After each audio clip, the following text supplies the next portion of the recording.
Sometimes we'd have to turn around faster Yeah. than, 3 days or 4 days. But usually we had a couple days back to, go to the gym and clean, get some good meals and rejock our brain and our bodies, make some Yeah. phone calls back home, get us in a good mental space.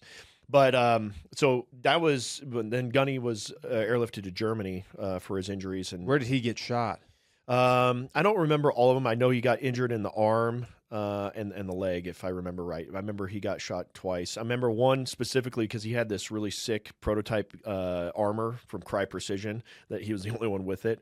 And What? swear to God. He And just happened to be wearing it that day. yeah, and so one of the rounds I think either hit the strap that was bulletproof or something like that, but I know he took one round in his arm. He's got a pretty epic scar for that as well. Yeah, I bet. So, but then we had, Sergeant Walsh had just had his a baby just before deployment, and that that Jeez. wrecked us a little bit as well. So not only was it one of the first casualties that we'd experienced as a unit in the Iraq campaigns, but also his willingness to give it all, even with the option of staying home with his baby.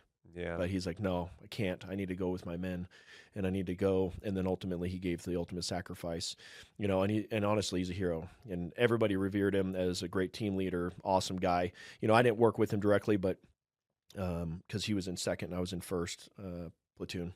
Yeah. But yeah, so so then we finished our deployments, got back into the States, and I was a little disheartened with some of the Marine Corps BS, can get to you. Like the big Marine Corps stuff? Yeah, exactly. We had some conflicts about our uniforms. Recon is allowed to wear the black on black PT gear or green tops, black shorts, that kind of stuff. And there was guys that were not O321s. They were wearing that stuff in our battalion, and They were like enablers that were wearing it. Yes. As if they were one of you guys because they wanted to look cool. Yes. That's the problem. Because they're part of battalion, but they're not a recon Marine. Yeah. So. You see that a lot in the Green Beret community as well. Like guys that were enablers for Green Berets, and they wear the patch, the Special Forces patch, because they deployed with them. Yeah. But they're not Green Berets, and they want to play pretend like they're green.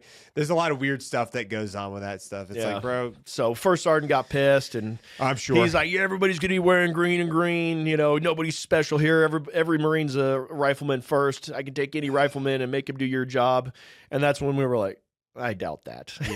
Yeah. So, but nonetheless, so we had some of those fuck games going on, and we were just all exhausted, and I was exhausted, and they were gonna do a signing bonus. I think it was like $100,000 at the time.